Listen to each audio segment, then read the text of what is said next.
Napag-usapan sa May 8 episode ng OG Dia Showbiz Update, ang umano'y matutuloy na raw na part 2 ng pelikulang Hilulab Goodbye na pinagbidahan ni Kapuso star Alden Richards at kapamilya star Catherine Bernardo. Nakarating daw kay OG Diaz na kahit walang schedule ng shooting ay patuloy na dumadalaw si Alden sa bahay ni Catherine. Nakikita raw si Alden ng mga gwardiya sa subdivision kung saan nakatira ang aktris. Tandaan natin na kahit hindi pa sila magkasama ni Catherine, matunog ng pangalan ni Alden. Alden Richard pinanganak noong January 2, 1992. Magaling na aktor, host, producer, director, entrepreneur, and a brand ambassador. Pinanganak si Alden sa Quezon City. Richard rose to fame when he was paired with Min Mendoza, where he became the other half of their love team, Aldab. His notable works include Twin Hearts, One True Love, Carmilla,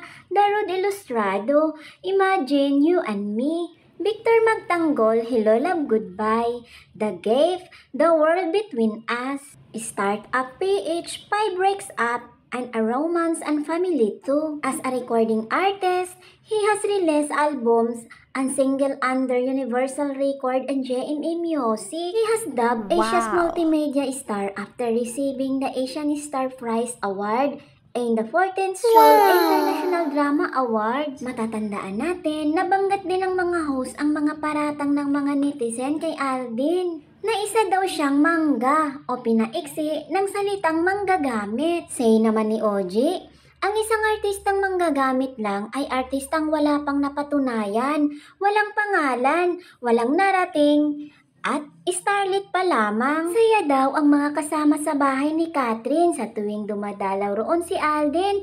Siyempre nga naman, hindi naman may tatangging isa si Alden sa mga bankable star, hindi lamang ng GMA Network, kundi buong showbiz industry. Paraw na nakarating kay OG, tinuturuan daw magmaniho ng sasakyan ni Alden si Kat. Si Alden, tinuturoang mag-drive sa palipaligid doon si Catherine. Say ni OG, ganun yung mga nanliligaw eh. Kinikilig, sinusundot pa ni Mama Loy. Natutuwa naman daw ang host sa yumayabang na pagkakaibigan sa pagitan ng dalawa. Ito ang unang beses na napabalitang magkasama sina Catherine at Alden.